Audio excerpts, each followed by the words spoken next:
Welcome. Tonight, let the worries of today fall away as we journey back in time to a world where gods walked with kings, where temples stretched toward the sky, and the great Nile cradled the heartbeat of a civilization. This is ancient Egypt, and you are invited into the quiet, sacred world of a pharaoh. Let your body soften, your breath slow, and your imagination guide you. As we step gently into a single sun-warmed day in the life of a divine ruler, the sun rises over the Valley of Kings. It begins in darkness, not the deep dark of fear, but the peaceful quiet of a desert before dawn. The stars still glimmer overhead, the air is cool, and the earth is waiting. Somewhere near Thebes, within the vast stone walls of a royal palace, the pharaoh stirs. His chambers are immense, yet calm, ceilings painted with constellations, walls carved with tales of gods and victories. Incense burns softly. Myrrh, frankincense, lotus. As the first rays of light creep across the horizon, a low chant begins in the temple courtyard. The priests welcome Ra, the sun god, rising once again. Servants move with precision and grace. Their footsteps barely make a sound. The pharaoh opens his eyes, not just as a man, but as a living god. He is the embodiment of Horus, protector of the realm, keeper of Ma'at, the sacred balance. This day, like all days, must begin with ritual. The morning ablutions. The pharaoh is bathed in sacred water drawn from the Nile. The ritual is deliberate, careful, and quiet. Golden basins gleam in the candlelight. Water splashes gently as it's poured from alabaster jugs, flowing over royal skin like the river over sand. Lotus oil is massaged into his shoulders. A fine linen robe is wrapped around him. And one by one, jewels are placed. A broad collar of lapis and turquoise, arm cuffs etched with falcons and ankhs. A golden headdress bearing the urios, the cobra of protection. To the people, these are symbols of power. But to the pharaoh, they are layers of identity, each one drawing him closer to the gods. Sacred offerings to the gods.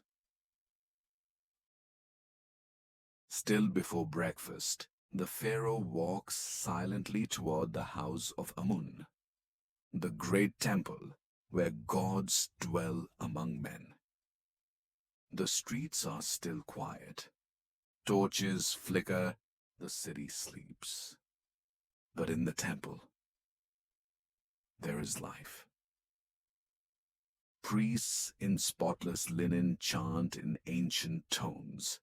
The smell of incense thickens in the air.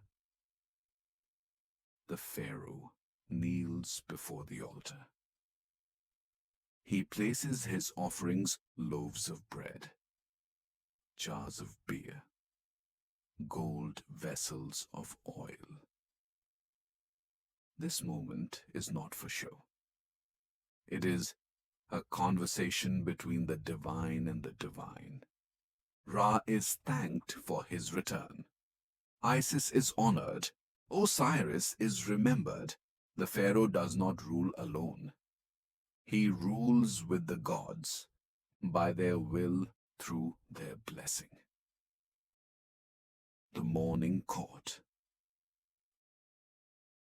With the sun now warm overhead, the pharaoh returns to the palace for his daily audience. He steps into the grand hall of pillars.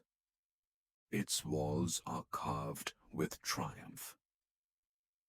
Battles won, enemies defeated, grain harvested, temples built. Advisors kneel along a long corridor of light and shadow. One by one, they rise to speak. A scribe from the Delta reports on flooding. A noblewoman petitions for land to build a shrine. An envoy from Kush presents exotic gifts: leopard hides, ebony, ostrich feathers. The pharaoh listens, still and thoughtful. He speaks rarely, but each word settles like stone. Decisions are not made quickly. They are weighed like feathers against a heart. Even judgment is sacred, even mercy divine. The artisan's quarter.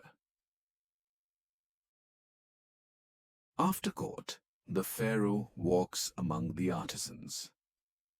He visits a new monument, perhaps a temple in progress, or a massive stone obelisk to honor the sun god. He watches the sculptors carve his likeness in granite. He sees laborers chiseling hieroglyphs, recording his deeds for all eternity. These are not just works of stone. They are prayers, preserved in shadow and light. A master painter presents a mural. The pharaoh seated beside Ra, eternal and serene. He nods. Here, among craftsmen and scribes, the pharaoh is both leader and legacy. He will one day join the gods in the West. But his image will remain forever. Midday rest by the Nile. The heat of the day builds, and so the pharaoh retreats to a shaded pavilion near the river. The Nile sparkles in the sunlight. Birds skim its surface. Palm trees sway in the breeze. Here, everything slows. The pharaoh reclines on cushions, a soft linen canopy fluttering overhead. Attendants bring chilled melon, grapes, honey cakes, and fig wine. A harpist plays softly. Children laugh in the distance, gathering lotus blossoms along the banks. The pharaoh closes his eyes. The hum of the world surrounds him. The river flows, as it always has. Teachings and scrolls. In the afternoon, the pharaoh visits the house of life, the temple library. Here, priests preserve scrolls, scribe sacred texts, and teach philosophy, mathematics, astronomy. The pharaoh listens as scholars read aloud from the Book of the Dead and from ancient tales of gods, kings, and the afterlife. A student stumbles while reading a hymn to Thoth. The pharaoh gently corrects him, his voice low, patient. Knowledge is the key to immortality, and in Egypt, even gods are students of time. Reflections and the Garden of Eternity. Later, the Pharaoh walks alone through the royal gardens. Papyrus rustles, egrets glide across quiet ponds. Date palms stretch into the sky. Here, he reflects, what is the weight of a crown? What does it mean to be eternal, to be loved and feared and remembered? He watches a dragonfly hover above a pond, then disappear into the reeds. Life is short, even for a god. But Ma'at must continue. Balance must endure. The royal bath and dressing for dusk. As the sky begins to turn golden once more, the Pharaoh returns for the evening ritual of cleansing. He is bathed again, this time in a pool scented with cinnamon and cedarwood. Musicians play the sistrum, a soft, rattling rhythm. The bath is slow, meditative, silent. Afterward, he is dressed in a deep indigo robe. A golden sash encircles his waist. His headdress is simpler now, his posture relaxed. Evening comes with grace, and the Pharaoh is ready to greet it. At sunset, the palace glows. Torches flicker along the walls. Bronze mirrors reflect the flame. Perfume thickens in the air. Tonight, a royal feast is held. A long table is adorned with lilies and dates. Dishes of roast duck, lentils, and honey-roasted locusts are served. Guests include high priests, generals, and trusted nobles. They speak softly, laugh gently, share memories and music. A young dancer spins in slow circles. A flute plays a hymn to Hathor. The Pharaoh watches. He is not above them tonight, but among them. A father, a friend, a man. The stars return to the sky. The feast fades. The palace quiets. The Pharaoh walks slowly to his private chambers. The walls are painted with sacred maps of the heavens. A bed of ivory and gold awaits. But first, a final ritual. A priest of Thoth arrives. He reads by torchlight from a scroll.